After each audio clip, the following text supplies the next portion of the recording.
Hello, Nibur. How you doing? This is Novels and Bits podcast, and I am your favorite host, Chizuba KT. How are we doing? This is the final part of the story series we've been doing, Defy Me. There are other books in the series, but I am choosing to stop here because I feel like here create a closure on maybe future occasion we can continue or maybe not. I have other stories lined up for you.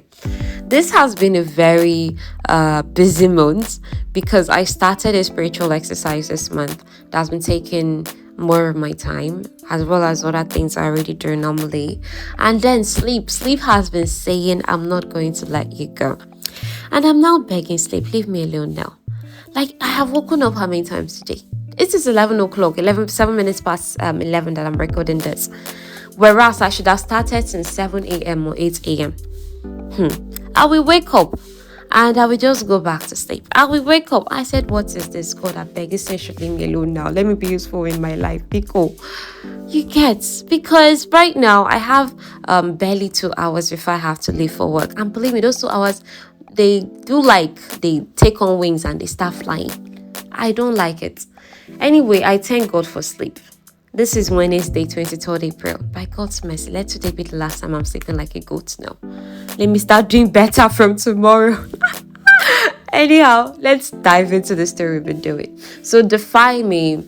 Please, you have to have listened to the episode before this one, before you join us on this, so that it's easy for you to catch on. Juliette, aka Ella, she's in Oceania. In the last episode, we saw that her mother, her birth mother, Evie, I can't really refer to Evie as her mommy. We'll just be calling her Evie.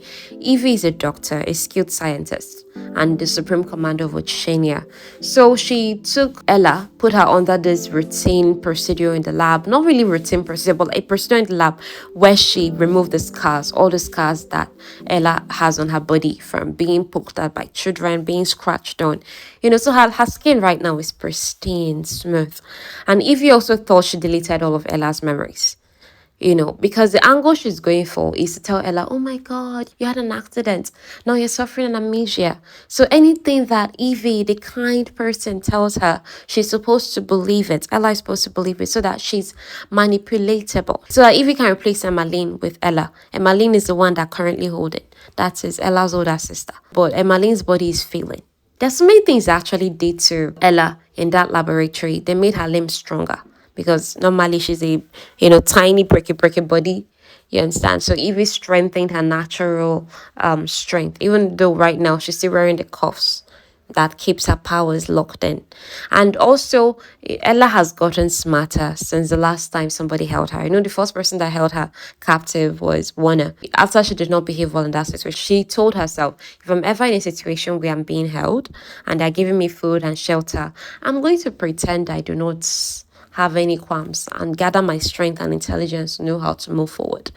Also, even from the lab, that time that they tried to erase her memory, there has been a voice in Ella's head that's just been like, just hold on, stay, this one, pretend like you actually lost your memories. Because when she woke up and she didn't lose her memories, the voice like, pretend, she expects you did. So Evie, thinks that Ella has actually lost her memories. And Ella is putting up with that fast. She wears a yellow gown. Today she's in a yellow gown like that Evie brought her for her to wear. And now today, after Evie has seen her finish and said, okay, now stepped out, the voice in Ella's head is now telling her, run out. Like, open the door, go out. She's like, that this door that me, I've tried several times to leave. And I know that they lock it from outside and everything. The voice is like, run now, open that door. So she goes, and to her shock, that door is unlocked today. The thing now clicks to Ella that this voice in her head is actually Emmaline, is actually her sister. Next thing, the voice now starts telling Ella, help. As much as Ella does not have her powers, her destruction powers and abilities to just like be strong, no, but she feels stronger as a human being based on, like I said, the things that Evie did to her in that lab. Strengthening her bones, because essentially Evie is looking for a body that can last longer than Emmaline did. Emmaline lasted 12 years. So she's looking at the fact that Ella should last beyond that 12 years, maybe 20 years or so, while they use her for whatever they will use her for in that experimental lab. As for Warner in his own, because they're both in Oceania right now, and in the last episode, the way that episode closed is that his father who is meant to be dead, entered his cell and said, "Happy birthday, boy. Miss me?" This is not Warner's birthday. Warner's birthday is April 24th. Woo. Warner's birthday is actually tomorrow in our real-time world. That is the day you're listening to this podcast show, on the day it's released normally. You get. But actually, the day that the father was into that cell to say that things was April 23rd, a date to his birthday. So right now, he's seated in his sunny room with his father, who claims that the reason we held you in that cell, Sha, was a sort of punishment. We couldn't just bat your wrist, the back of your wrist, for all that you did. I mean, killing me, taking over Sector 45 like you did, supporting the rebels. No, now, there had to be punishment somehow. So Warner is not looking at his father that I could have died from being in that cell. They were feeding me poison food and this and that. The father just whipped aside like, if you died from that cell experience, you don't deserve to be alive. Compared to what I've trained you and put you through, that cell experience should be nothing. All the parents of the establishment they really deserve an award for most horrible parents on planet Earth. Because the way they are just terrible. So as for how Anderson is alive, so apparently he survived 2 gunshots through the forehead, the one that Ella gave him. And Oceania people airlifted him, brought him to Oceania to recover. The Summers worked on him. That is Evie and her husband Max. They worked on him. They gave him new feet. Remember, Ella destroyed his feet. He's genuinely shocked to learn Warner remembers Ella through the years. As for how is it that those memories, like we deleted them now. Anderson now yells to Warner, "She was born to be an experiment all her life. She cannot belong to you or anybody. Do you get it now?" He now shows Warner a real-time video of Ella being experimented on. That time that Evie was working on Ella, she removed all the scars on Ella's body by having this machine burn her skin through. Now, at this moment, Ella is soaked in her own blood. So many needles are poking her. The bandages are too much. Ella has tears running down her face, but it's not like Evie cares. Anderson makes it very plain to Warner. This girl, her memories have been deleted yet once more. She does not know you. She does not know anybody. She's just an experiment for the establishment. It's best to forget about her, move on. As for Warner, the moment he hears that this girl he knew is gone, she's remade, it does something to him. It snuffs out the last of light. So he now thinks to himself, there's no point trying to hold on to any sliver of goodness. He grabs the letter opener. He now throws it at Anderson's jugular. Blood splatters out of his mouth. Up until now, Warner has never had the nerve to actually kill his father, even though he's tried so many times since he was a young boy and despite his father's cruelty. But he does not hesitate right now to throw a letter opener at his father's jugular. Blood splatters out of Anderson's mouth. Anderson pulls out the knife. Blood pours. He's choking like a dying fish. Warner does not send. He pats him down, takes the 2 guns that Anderson has on him. And Warner has also figured out that the whole Adam situation was planned. The whole Adam being an officer under Warner. That his father was messing with his sons, turning them against each other to see, how will this game work out? They understand. Even the several times that Anderson would orchestrate Warner and Ella meeting, obviously without their memories, after that childhood, they met like 3 more times before they met as adults. I think 2 more times before they met as adults. So in total, they met 4 times as though they've never known each other. And each time, the father would just be watching with mad glee to see if they'll fall in love again. And each time they did. Do you understand? So that's just crazy. So right now, Warner now tells his dying father, enjoy hell. He's off to find Ella to see if at least there's any hope of salvaging the situation. He's also injured. He's malnourished. Based on having been held in the cell, being fed poison, starving himself, only surviving on water. He's malnourished. He even has 3 broken ribs. Yet he still manages to pull off this feat that he did. That's what's happening right now, that he's off to find Ella. Now, back to where Ella is, back to her own thing, what's happening to her real time. Everywhere is unusually deserted. As she's walking the halls, following direction in her head, turn here, go there, move down here. The direction is leading her underground, making Ella doubtful. Is her sister not helping her escape? Why is he now telling her to go underground? She passes through several highly guarded doors that open once she touches them. It's not supposed to be possible, but it's happening. Then finally, she enters this room where she sees a tall cylinder of water containing the remainder of Emmaline. Right now, Emmaline is nothing other than webbed fate. Her teeth and tongue is disintegrated. Her nose is pressed into the body. The lashes above her eyes the only proof that she once had eyes. And then what is supposed to be her mouth has a regulator over it. Evie and Max has experimented on this girl over the years to make her strong enough for Max mind control. Explains the magic trick that looked like people died, that Ella killed a lot of people and then they resurrected back to life. That was my magic. That's who pulled it off, Emmaline. Physical body wise, Emmaline has been deteriorating even though her powers are at an all-time high. She's been giving up. The only thing is that Emmaline cannot finish off herself for all her mind abilities and all her cool powers.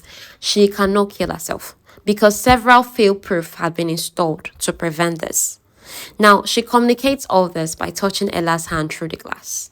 However, when Emmaline learned, when she overheard Evie and Max talking about what Ella did to Anderson, that is shooting him and taking over Sector 45 and all, Emmaline now found like one last courage to reach out to all the kids of the Supreme Commanders.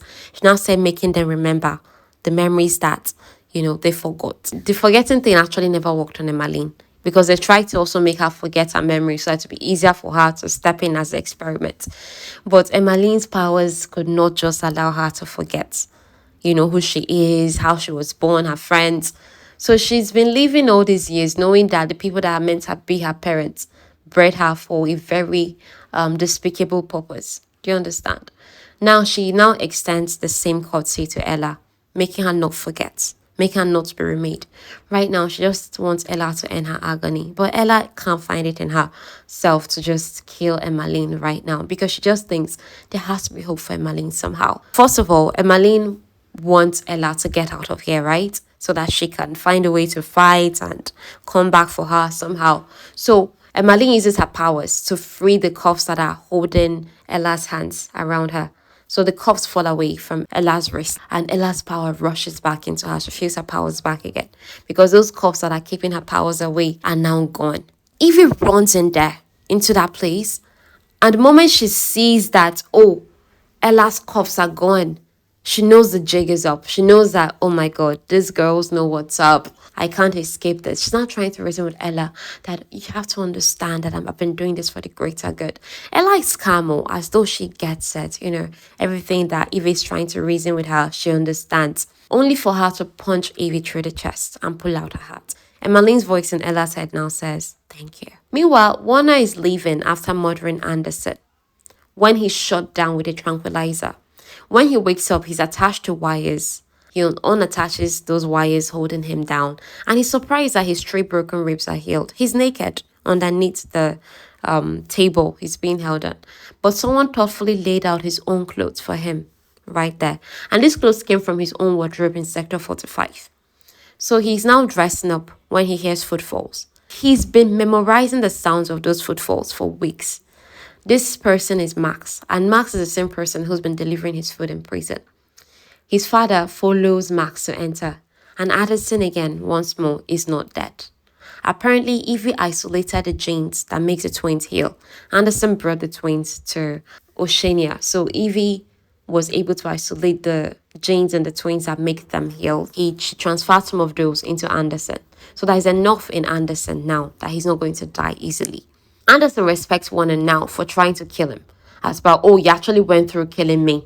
Unlike how you used to back out in the past. I think now they're ready for Operation Syndicate. However, before Anderson can elaborate on what this Operation Syndicate is about, Ibrahim, this is Nazeera's father, walks in and asks him to shut up. Because apparently Evie is dead. Suddenly, alarms are going off everywhere. Behind Warner, an invisible Nazeera commands him to keep quiet. Now, as for Ella, she has killed Evie now, and she's now coming out of that underground place. She barrels into Kenji while she's running around there trying to find the escape out. Emmaline can't use her own powers at will, actually, only on command. Emmaline's powers need to be transferred to a stronger vessel, according to what Anderson said. And Emmaline actually pushed herself so much to help. The whole restoring everybody's memories, helping Ella come out of there, freeing her.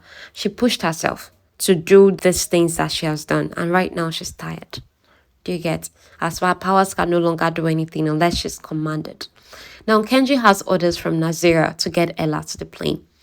If she doesn't return with Warner in 30 minutes, that if Nazeera and Warner don't return to the plane in 30 minutes, Kenji has instructions to leave without them. So while Kenji and Ella are waiting for Nazeera and Warner, They talk. He now informs her on the state of Sector 45. Anderson made it appear as if Ella was just a nuisance that has now been done away with. Nazeera tells Aaron, now, both of them are there. She's like, make it outside. And as she's invisible behind him, make it outside so that we can make a run for it to the plane. However, Ibrahim shoots at him twice, and one bullet gets him in the calf. That is in the lower leg, lower part of his leg, his feet side. Nazeera now makes him go invisible. So he draws on his father's healing ability because his father is standing close by, right? So Warner is able to draw on his father's healing ability to stitch himself up a little. It burns, and especially in his wounded state. Now, Nazeera now carries him and flies before he's fully done with the whole healing himself thing. There is no time. Now, the moment Ella sees Aaron, she's all over him. She's choosing the name Ella right now over Juliette. That's what she tells everybody because Anderson gave her the name Juliette after they first scrubbed her memories as a child and started passing her around to abusive foster parents and co. Because Anderson already saw her fate as a tragedy. But Juliette is taking back control of her life, right? So she changed her name. Now, all of them know each other. They remember. Ella apologizes to Warner for not trusting him. Back at Sector 45, that whole them breaking up thing, for pushing him away, hurting him, being selfish. Both their hair have grown back right now. So they're no longer in their shown hair phase. Now, Ella is crying. She cries until she's exhausted. She falls asleep in his arms.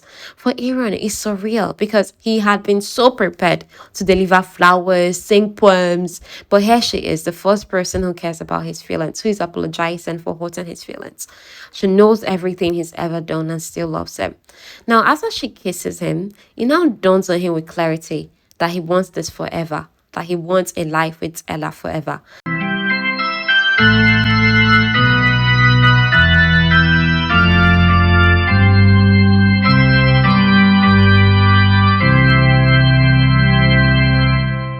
Now, Aaron is about to propose right there and then to Ella, but Kenji, who's been overhearing their conversation, cuts in that they're ruining his eyes. They should stop.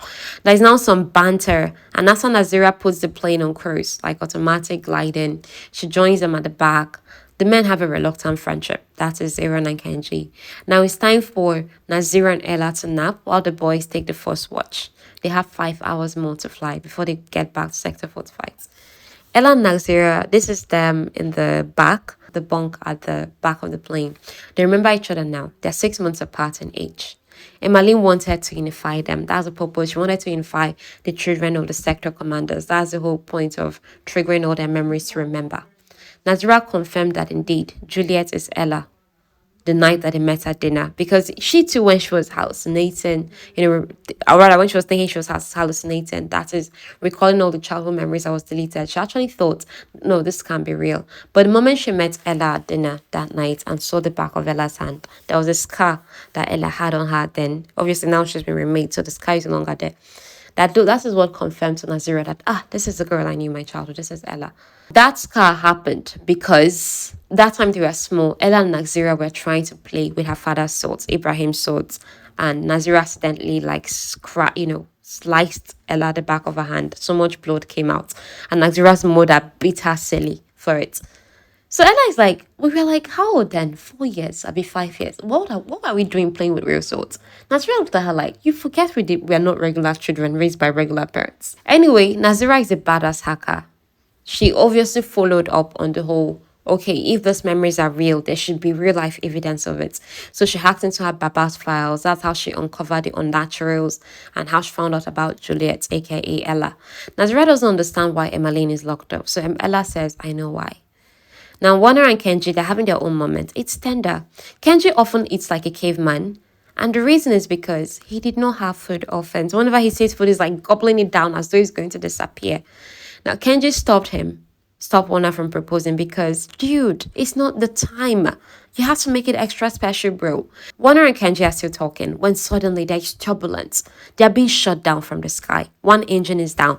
By the time Nazeera joins them, another engine is down. They can't land the plane. They have to jump. Nazeera can fly. This is the first time Kenji finds out. And it's like, yo. Now, Aaron can borrow that ability. His ability is borrowing abilities of other people with ability. Now, they can project, and together, Nazeera and Aaron can project that ability on Ella and Kenji. So 4 of them can pretend fly and fall. So they jump and they land in sector 200 or thereabouts. Like it's meant to be sector 200 or 200 and something. Now people start approaching them. Our group of four, they're prepared to fight. But this group is actually headed by Castle and his daughter Nuria. Nuria runs a resistant group here called the Sanctuary. The reason they shut down the plane is so that they could land here. So that these four of them could land here. Castle assured the others before they shut down the plane that there are two aboard that plane that can fly. Now, Sector 45 is back to being the prison it always was in the past 2 weeks that Warner and Ella were held captive. Castle and survivors of Omega Point got here thanks to Nazeera's help and that of Haider. Haider is Nazeera's brother, remember, and Stefan, the son of the Supreme Commander of Africa. So Stefan is an African. All of them are here. It was actually Nuria who sent someone to, in quotes, kill Ella. You know, that time that someone shot her and she was having hallucinations, seeing winter as sunlight. That is a day that it's wintry in everybody's eyes. It's looking like, yo, it's so bright. Close the curtains, you know. It's actually Nuria that, sent them to shoot Ella. She was trying to pass across a message. And in the process, Nuria also lost one of her own. That soldier that they assumed was sent to kill her. And the poison was so Ella could see what Nuria is seeing. The resistance groups know the truth about Ella and Emmaline. They love her more for it. Love Ella for standing up for Sector 45 and to the re-establishment. Now, Ella informs the group that Emmaline's powers are so magnified that she's actually the one making the world appear worse than it actually is. The barren lands aren't as barren as it seems, etc. The establishment essentially wanted people to be afraid and turn to them for support. Now, with Emmaline dying, they wanted Ella to replace Emmaline. Essentially, a human atomic bomb that will just be blowing up places and making it look like, oh my god, the world is destroying itself. Listen to what? Nazeera mentions, oh my god, if Evie is able to manipulate Emmaline's powers to such a large scale, we need to kill her so that she doesn't do that to another person with abilities. Ella is like, I already did. Like, I already killed Evie. No problem, guys. You don't have to thank me. She didn't say that, obviously, but that's the vibe it's given. Now, is Emmaline left? They have to save Emmaline or kill her. Actually, that's what Emmaline wants. She wants to die. Girl is no longer like even a human being. Now, Ella is a symbol of hope across all the sectors of their establishment. They learned what she did, that she's alive, and for that, everybody's kind of set to fight. Now, in the sanctuary, when Nuria and Castle lead them there, it's not on the ground. It's right there in plain sight. And it's Nuria's power that makes this possible, that they're able to hide in plain sight.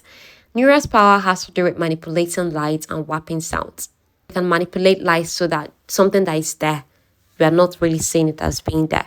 And the sounds, you're not really hearing it. So they're able to exist in plain sight. They're just like 4 poles around there. She can imbue her power into objects. So that means others can actually learn how to do that, imbuing their powers into objects. And then it's doing its thing. You don't have to be there controlling it all the time.